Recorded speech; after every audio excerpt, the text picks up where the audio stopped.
तो hello and welcome to Malvi academy. अगर आप बीकॉम पास आउट हैं या बीकॉम फाइनल ईयर में है और आपका सपना है आपके ड्रीम यूनिवर्सिटी से एमकॉम करने का, तो ये वीडियो सिर्फ और सिर्फ आपके लिए। तो यहाँ पे हम लोग जानेंगे, आप लोग थंबनेल में देख सकते हैं कि CUET PG 2025। आप लोग इससे वाकिफ हो चुके होंगे कि अगर आपको आपके ड्रीम यूनिवर्सिटी से, सेंट्रल यूनिवर्सिटी से अगर आपको एमकॉम करना है तो CUET PG नाम का जो एग्जाम होता है, जो आपके लिए 2025 में होगा, है ना, उसे क्रैक करना पड़ेगा। ठीक है, तो यहाँ पे थंबनेल में आप लोग देख सकते हैं कि CUET PG 2025 एमकॉम तैयारी कैसे करें, सिलेबस एंड एनालिसिस। तो इसके बारे में डिटेल तरीके से हम लोग आज देखेंगे कि एमकॉम जो है उसकी तैयारी कैसे करें, क्या सिलेबस है, कितना हमें पढ़ना है ना। वैसे तो अगर आप एमकॉम की तैयारी करना चाहते हैं, आपको एमकॉम करना है, तो ऑब्वियस सी बात है कि आपने जो बीकॉम में जो जो चीजें पढ़ी हैं उसी सारे चीजों की टेस्टिंग आपसे NTA कराएगा, जो CUET PG के फॉर्म में कराता है। ठीक है, तो आइए बिना किसी देरी के हम लोग सीधे मुद्दे पे आते हैं, अपने सिलेबस के ऊपर आते हैं, देखते हैं क्या है और कैसे करना है। ठीक है, तो अगर यहाँ पे एक छोटा सा नजर हम लोग डालें तो कहां पे आप कहां से आप एमकॉम कर सकते हैं ना। तो CUET PG के अंतर्गत ये सारी यूनिवर्सिटीज हैं, इसके अलावा कुछ यूनिवर्सिटीज और हैं, ये मेजर यूनिवर्सिटीज हैं, है ना। अगर सर हम इतना क्यों दिखा रहे हैं, मेरा तो मन है कि हम BHU से पढ़े, DU से पढ़े, इलाहाबाद यूनिवर्सिटी से पढ़े, आपका तो मन ही है, लेकिन ठीक है, और भी बहुत सारे यूनिवर्सिटीज हैं। आप लोग हो सकता है कोई हरियाणा का हो तो उसका मन हो हम हरियाणा से ही पढ़े, हमें दूर नहीं जाना है। कोई बच्चा हो सकता है कश्मीर से है ना, उसका मन हो हमें भैया कश्मीर से पढ़ना है, हमें दूर नहीं जाना है। तो ये सारे यूनिवर्सिटीज हैं जो लगभग CUET PG के अंतर्गत आते हैं, इसके अलावा कुछ और यूनिवर्सिटीज हैं। ठीक है, तो आपका सपना अगर है BHU और DU जैसे प्रेस्टिजियस इंस्टीट्यूट से एमकॉम करना, तो आपको CUET PG का एग्जाम क्या करना होगा सर, क्रैक करना होगा। ठीक है, चलिए अब आगे बढ़ते हैं। तो CUET PG का जो एग्जाम होता है उसका पैटर्न क्या है सर, क्या पैटर्न है एक बार हमें बता दीजिए। तो CUET PG का जो बच्चे एग्जाम होता है उसमें आपसे 75 क्वेश्चन, 75 क्वेश्चन आपसे पूछे जाएंगे, 75 क्वेश्चन आपसे पूछे जाएंगे। और जो 75 के 75 क्वेश्चन आपके सब्जेक्ट स्पेसिफिक होने, यानी कि आपके कॉमर्स सब्जेक्ट से ही वो 75 क्वेश्चन पूछे जाएंगे। यानी कि आपने बीकॉम में जो जो चीजें पढ़ी हैं, है ना, बीकॉम में जो जो चीजें आपने पढ़ी होंगी वही सारी चीजें आपसे पूछी जाएंगी। पहले हुआ करता था CUET 2023 तक क्या हुआ करता था सर, उसमें मैथ्स भी पूछे जाते थे, रीजनिंग भी पूछे जाते थे, इंग्लिश भी पूछा जाता था, लेकिन पिछले साल से इस चीज को खत्म कर दिया गया है।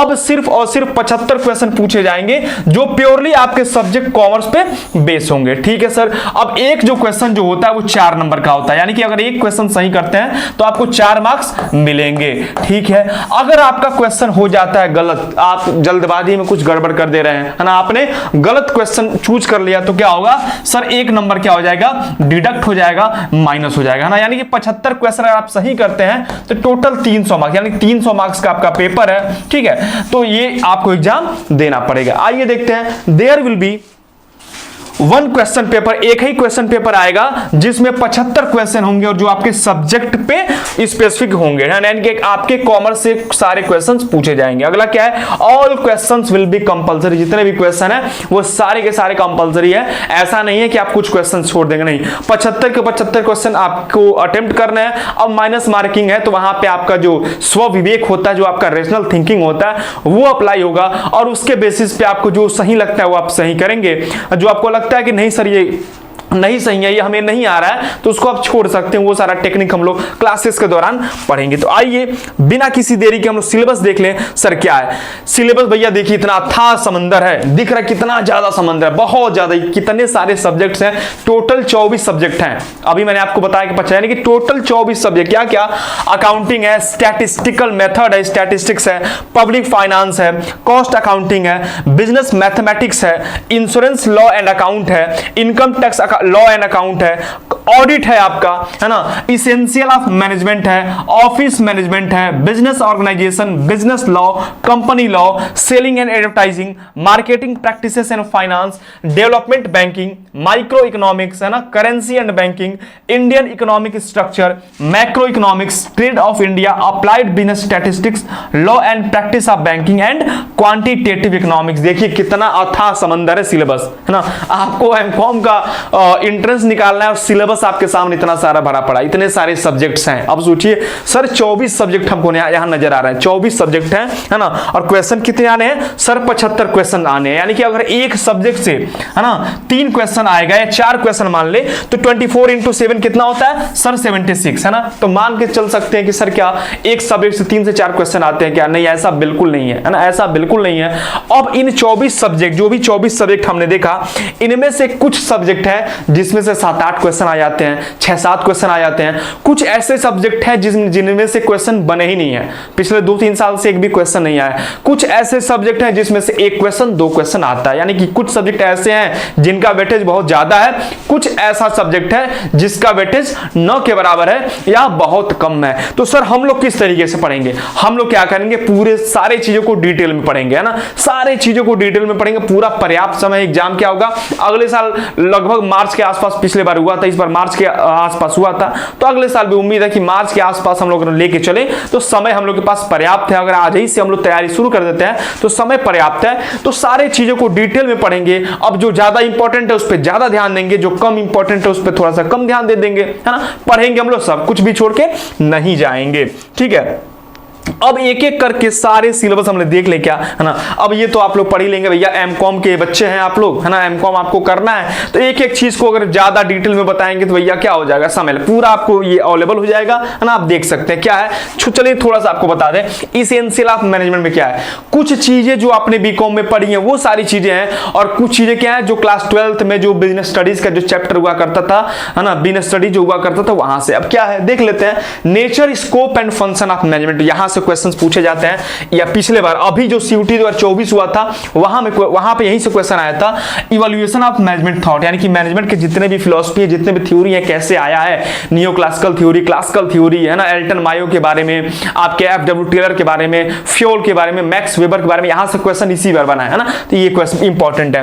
Various approaches to management, management के क्या क्या वेरियस अप्रोच है। फंक्शन ऑफ मैनेजर क्या होता है, कॉर्पोरेट सोशल रिस्पॉन्सिबिलिटी क्या होता है बच्चे, है ना। फिर प्लानिंग, आपने वही क्लास 12 में पढ़ा, प्लानिंग क्या होता है, ऑर्गेनाइजिंग क्या होता है, स्टाफिंग क्या होता है, डायरेक्टिंग क्या होता है, कंट्रोलिंग क्या होता है, वो सारी चीजें यहाँ पे है, उसको डिटेल में हम लोग क्लासेस के दौरान पढ़ेंगे।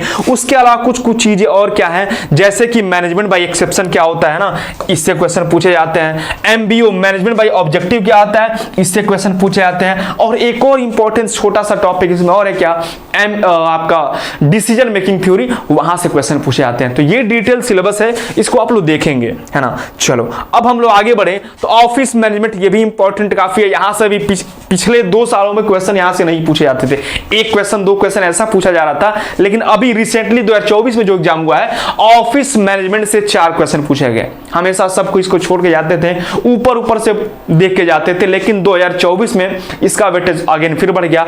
ऑफिस मैनेजमेंट से 2024 में 4 क्वेश्चन पूछे गए। एक और डिटेल वीडियो आपको दे दिया जाएगा जहां पे आपको बता दिया जाएगा पिछले 2-3 सालों में किस सब्जेक्ट से कितने क्वेश्चन पूछे गए, क्या ट्रेंड रहा है ना। तो बिल्कुल भी मत घबराइएगा, अभी बस फिलहाल सिलेबस देखिए क्या है ना। ऑफिस के बारे में यहाँ पे क्या क्या चीजें हैं, ऑफिस मैनेजमेंट क्या होता है ना, कंप्यूटर फंडामेंटल जो है, ये सारी चीजें देखनी है। और आगे बढ़े तो अगला पॉइंट क्या है, ऑफिस रिकॉर्ड मैनेजमेंट, कैसे ऑफिस में रिकॉर्ड मैनेज किया जाता है, ऑफिस सप्लाई क्या होता है ना, और उसका ई-कॉमर्स क्या होता है, ऑफिस इंफॉर्मेशन सिस्टम क्या होता है। सारी चीजों को हम लोग डिटेल में क्लासेस के दौरान पढ़ेंगे और आपको पढ़ना है, ठीक है, आपको भी ये सारी चीजें पढ़ना है। आगे हम लोग बढ़े तो marketing practices and finance, marketing में क्या होता है, मार्केटिंग में क्या क्वेश्चन पूछा गया था सर, इसी बार जो मार्केटिंग के फिलॉसफी जो है ना, production concept, product concept, selling concept, है ना, मार्केटिंग कॉन्सेप्ट, सोसाइटल कॉन्सेप्ट, इसको सीक्वेंस पे लगाने के लिए क्वेश्चन आ गया था। सोचिए पहले ही लाइन से क्वेश्चन बन गया था, ठीक है।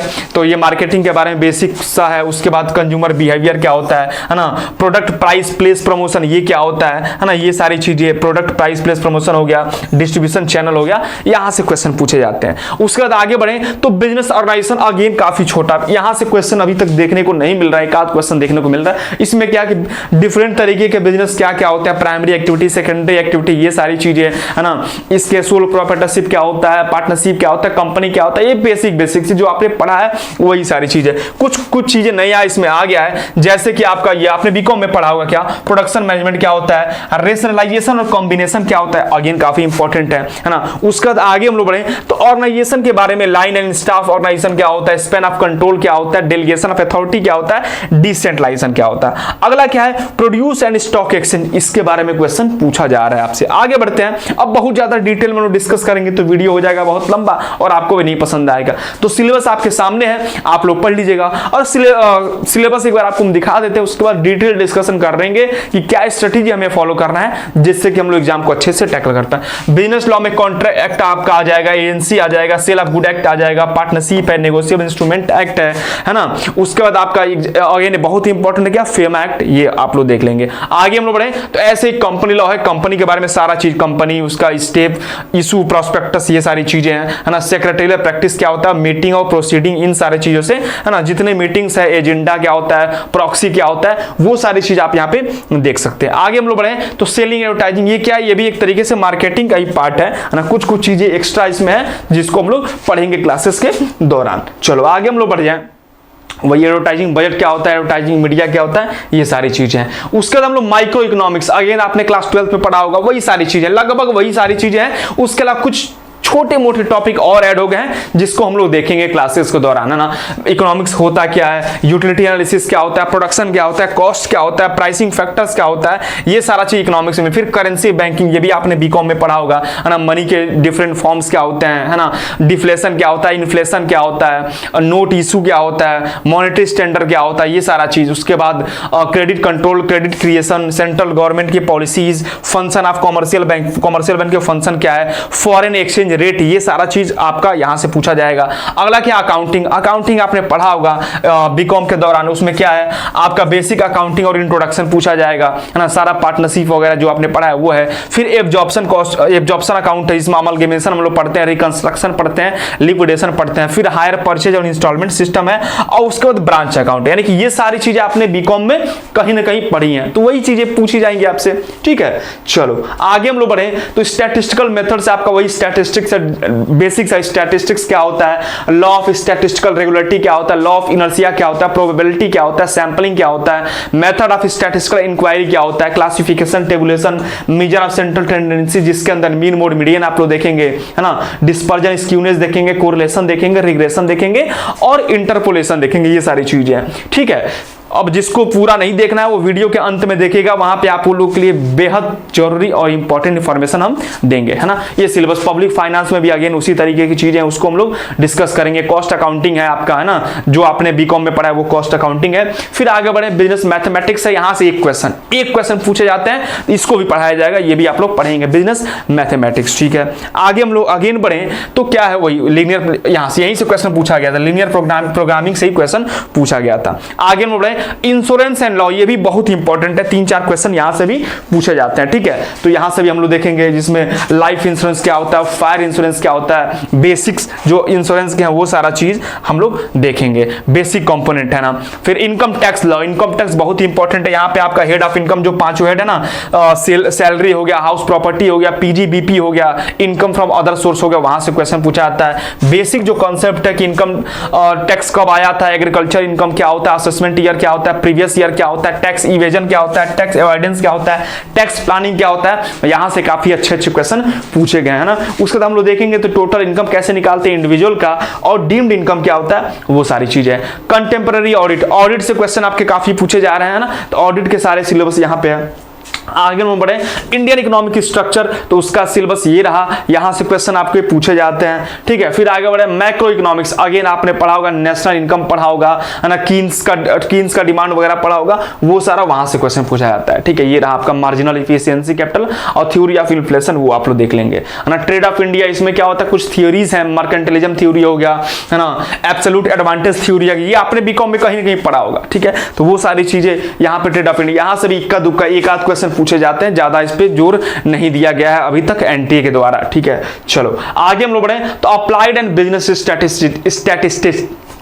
स्टैटिस्टिक्स, ठीक है। तो स्टैटिस्टिक्स का एडवांस वर्जन है क्या, अप्लाइड एंड बिजनेस स्टैटिस्टिक्स, ये भी काफी डिटेल तरीके से आपको पढ़ाया जाएगा, इसमें टाइम सीरीज है, पॉपुलेशन स्टैटिस्टिक्स है, नेशनल इनकम स्टैटिस्टिक्स है, ये सारा चीज हम लोग देखेंगे। अगला क्या है बच्चे, law and practice of banking, banking के बारे में, डिफरेंट तरीके के जो भी बैंक है, बैंकिंग सिस्टम कैसे काम करता है, तो वहां से क्वेश्चन पूछे गए हैं, तो इसको हम लोग देखेंगे, ये सिलेबस है। अगला क्या, क्वांटिटेटिव इकोनॉमिक्स, इकोनॉमिक्स में थोड़ा सा एडवांस वर्जन है, आपने बीकॉम में पढ़ा होगा इसको, या कुछ लोग नहीं पढ़े होंगे ना, कई यूनिवर्सिटी में ये सिलेबस नहीं पाया जाता है, तो उसको भी हम लोग देखेंगे। अगला क्या है, बस ये रहा इतना आप लोग का सिलेबस बच्चे, ठीक है। तो अब इसको कैसे टैकल करना है सर, थोड़ा सा कुछ स्ट्रेटजी बता दीजिए। तो आइए, सिलेबस को हमने देखा, अब थोड़ा सा हम लोग देख लेते हैं बच्चे स्ट्रेटजी। स्ट्रेटजी में क्या है ना, सबसे पहला ये चीज, ये 24 सब्जेक्ट थे। अब इसमें क्या है कि कुछ सब्जेक्ट बेहद इंपॉर्टेंट है, जहां से भर भर के क्वेश्चन पूछे जाते हैं, और अगर यहां से क्वेश्चन न बने ना तो आपका एमकॉम अधूरा है सर। वो अच्छा ऐसा बात है क्या, वो कौन कौन से चैप्टर थोड़ा सा एक बार बता दीजिए। अकाउंटिंग आपको अच्छे से पता है, अकाउंटिंग हो गया, स्टैटिस्टिक्स हो गया। अब जो मैं बता रहा हूं, अच्छा दूसरे कलर से इसको हाईलाइट मैं कर दूं ताकि आप लोग पहचान पाए, ठीक है। जो मैं हाईलाइट कर रहा हूं उसको थोड़ा सा ध्यान दीजिएगा। चलो कौन कौन सा, ये अकाउंटिंग, ये इंपॉर्टेंट है, ठीक है। स्टैटिस्टिकल मेथड, ये इंपॉर्टेंट है। कॉस्ट अकाउंटिंग इंपॉर्टेंट है, ठीक है। उसके बाद आप लोग आ जाए, इंश्योरेंस इंपॉर्टेंट है, इनकम टैक्स इंपॉर्टेंट है ज्यादा, ठीक है। इसेंशियल ऑफ मैनेजमेंट बेहद इंपॉर्टेंट है, ऑफिस मैनेजमेंट इस बार इंपॉर्टेंट हो गया है ना, ये थोड़ा सा कम इंपॉर्टेंट है। बिजनेस लॉ बहुत ज्यादा इंपॉर्टेंट, कंपनी लॉ बहुत इंपॉर्टेंट, और ये दोनों जो है ना मार्केटिंग के अंदर आएंगे, ये भी इंपॉर्टेंट है, ठीक है। फिर इधर आएंगे डेवलपमेंट बैंकिंग, बहुत ज्यादा इंपॉर्टेंट नहीं लेकिन ठीक है, थोड़ा बहुत देखेंगे इसको भी हम लोग। माइक्रो इकोनॉमिक्स अगेन इंपॉर्टेंट है, करेंसी बैंकिंग एक दो क्वेश्चन पूछे जाते हैं, ठीक है। फिर हम लोग आ जाए क्या, इधर ट्रेड ऑफ इंडिया कम पूछा जाता है, हाँ, इंडियन इकोनॉमिक स्ट्रक्चर और मैक्रो से एक दो क्वेश्चन पूछे जाते हैं, है ना। Law and practice of banking से क्वेश्चन कुछ पूछे जाते हैं, तो ये इंपॉर्टेंट है। जितना 1 2 3 4 5 6 7 8 9 10 11 12 ये 12-13 सब्जेक्ट जो हैं यहीं से मोर और लेस क्वेश्चन बनते हैं। बाकी जो सब्जेक्ट जो बचे हुए हैं उससे 2-4 क्वेश्चन बनते हैं, है ना। तो इन सारे सब्जेक्ट पे ज्यादा फोकस करना, हम लोग पढ़ेंगे तो पूरा, ऐसा नहीं कुछ छोड़ेंगे। अब एनटीए का कुछ भरोसा नहीं है। अभी तक क्या ट्रेंड चल रहा था कि ऑफिस मैनेजमेंट से क्वेश्चन नहीं पूछे जा रहे थे, लेकिन इस बार 4 क्वेश्चन पूछे गए हैं, तो किसी को हल्का नहीं लेना है। जैसे आप लोग बच्चे हैं भैया, आप लोग के मन में आता है कि सर बता दीजिए, इतना सारा दिख रहा है, थोड़ा सा बता दीजिए कौन ज्यादा इंपॉर्टेंट है। इसीलिए मैंने आपको बताया कि अभी तक के ट्रेंड के हिसाब से ये सारे सब्जेक्ट जिसको मैंने रेड में टिक किया है वो ज्यादा इंपॉर्टेंट है ना। बाकी सब्जेक्ट थोड़ा सा कम इंपॉर्टेंट है, लेकिन हमको सब पे ज्यादा फोकस करना है, किसी पे कम फोकस नहीं करेंगे। हाँ, लास्ट में जब जाएंगे तो बाकी जो कम वेटेज है उसको कम थोड़ा सा देखेंगे, लेकिन देखना पूरा है भैया। गेस वर्क भी तभी काम करता है जब हमने एक नजर उस पर दौड़ाया हो, तो हमको देखना पूरा है। अब सर थोड़ा सा स्ट्रेटजी बता दीजिए कैसे करना है। पहला चीज क्या है, अगर आप सेल्फ स्टडी करना चाहते हैं, सेल्फ स्टडी करना चाहते हैं तो बिल्कुल कर सकते हैं सेल्फ स्टडी। आपके जो बीकॉम के सिलेबस हैं, सिलेबस आपके सामने पूरा है ना, सिलेबस पूरा आपके सामने है, आपको ये मिल भी जाएगा। आप चाहे तो डाउनलोड भी कर सकते हैं सीयूटी के जो एनटीए के वेबसाइट से, सीयूटी समर्थ जो पोर्टल है वहां से आप डाउनलोड कर सकते हैं, सिलेबस आपको पूरा मिल जाएगा। तो सिलेबस में जो जो टॉपिक है, अगर आप सेल्फ स्टडी करना चाहते हैं तो वहां से आप कर सकते हैं, है ना। जो जो टॉपिक है वहां से आप लोग सिलेबस देख के कर सकते हैं। वही पूरे बीकॉम के आपके सब्जेक्ट हैं, है ना, तो सारे सब्जेक्ट को लेकर पढ़ना पड़ेगा। थोड़ा सा मेहनत आपको ज्यादा करना पड़ जाएगा, है ना, थोड़ा सा मेहनत आपको ज्यादा करना पड़ेगा। अगर आप थोड़ा सा मेहनत कम करना चाहते हैं, आप चाहते हैं कि डिटेल तरीके से हमको पूरा मिल जाए, हम आसानी से थोड़ा सा आराम से पढ़ ले, बहुत ज्यादा हमें मेहनत न करना पड़े, सारा कंटेंट हमें एकदम क्रिस्प वे में। हमने क्या किया, सारे सिलेबस को एनालाइज किया है। पिछले 3 सालों से हम लोग पढ़ा रहे हैं, आपकी सीयूटी जब से स्टार्ट हुआ तब से हम लोग पढ़ा रहे हैं, तो पूरा हम लोग को आइडिया है कि कहां से क्वेश्चन पूछा जा रहा है। तो उसको एकदम क्रिस्प तरीके से शॉर्ट करके सिलेबस को एकदम हम लोगों ने एनालिसिस किया है, और पूरे पीवाईक्यू आपको मिलेंगे, पूरे एमसीक्यू मिलेंगे, है ना। डिटेल सबसे पहला क्या, डिटेल थ्योरी पोर्शन मिलेगा पूरा, फिर पीवाईक्यू मिलेगा, ढेर सारे एमसीक्यू मिलेंगे प्रैक्टिस के लिए, और उसके बाद जब आपका एग्जाम पास में आएगा तो ढेर सारे कम से कम 10 मॉक टेस्ट भी आपको मिलेंगे, जिससे कि एग्जाम से पहले आप लोग पूरा प्रैक्टिस कर पाए। तो मालवीय एकेडमी का जो ऐप है वहां से आप जाके कोर्स को विजिट कर सकते हैं, है ना। वहां पे कोर्स के बारे में सारा इंफॉर्मेशन मिल जाएगा। उसके अलावा नीचे हेल्पलाइन नंबर से आप संपर्क कर सकते हैं, आपको कोर्स के बारे में पता चल जाएगा, ना। आपको मल्टीपल फैकल्टी, मैं रहूंगा 2-3 और सर मैम आपको मिलेंगे, जो आपको मल्टीपल फैकल्टी यहां से प्रोवाइड की जाएगी, जो इतने सारे 24 सब्जेक्ट है ना, 24 सब्जेक्ट है। अब जो टीचर, जो एजुकेटर जिस सब्जेक्ट में स्पेशलाइज है, highly educated, highly qualified teacher आपको मिलेंगे, जो आपको अच्छे तरीके से, प्रॉपर तरीके से गाइडेंस आपको मिलेगा, अच्छे तरीके से सिलेबस का कवर कराया जाएगा, अच्छे तरीके से प्रैक्टिस कराया जाएगा, अलग अलग मेथड सिखाया जाएगा कि एग्जाम में गेसवर्क कैसे करें, है ना, एलिमिनेशन से आंसर कैसे निकाले। पूरे एक्सपीरियंस हम लोग आपके सामने छोक देंगे। आपको थोड़ा सा मेहनत करना है, जो हम लोग बताएं बस उसको पढ़ना। भैया पढ़ना तो अल्टीमेटली आपको है, इधर से कुछ भी कर दे आप नहीं कर पाएंगे जब तक आप खुद से ना पढ़े। तो अल्टीमेटली मेहनत आपका है ना। आप नहीं कोचिंग करेंगे फिर भी आप निकाल लेंगे, बिल्कुल निकाल लेंगे, बहुत सारे लोग निकालते हैं। लेकिन अगर आप चाहते हैं कि भैया कोर्स से ज्वाइन करना, तो मालवीय एकेडमी का ऐप डाउनलोड कर सकते हैं, वहां से इस कोर्स के बारे में सारी इंफॉर्मेशन मिल जाएगी। और उसके अलावा मालवीय एकेडमी का नया जो channel CUET PG Malvi academy के नाम से, उसे भी सब्सक्राइब कर सकते हैं। बहुत सारे यूट्यूब पे फ्री भी वीडियो आपको मिलेंगे, प्रैक्टिस सेशन मिलेंगे। कोर्स नहीं ज्वाइन करना चाहते हैं फिर भी कोई दिक्कत नहीं है, बहुत सारे फ्री में आपको एमसीक्यू प्रैक्टिस प्रीवियस से सॉल्यूशन मिलेंगे, तो वो भी देख सकते हैं, है ना। तो आप देख सकते हैं जैसा आपको ठीक लगे। तब तक मस्त रहिए, स्वस्थ रहिए, और फिर हम लोग मिलेंगे नए वीडियो में एक नए स्ट्रेटेजी के साथ या नए सब्जेक्ट के साथ, प्रॉपर सब्जेक्ट के साथ मिलेंगे। ठीक है, थैंक यू सो मच बच्चे।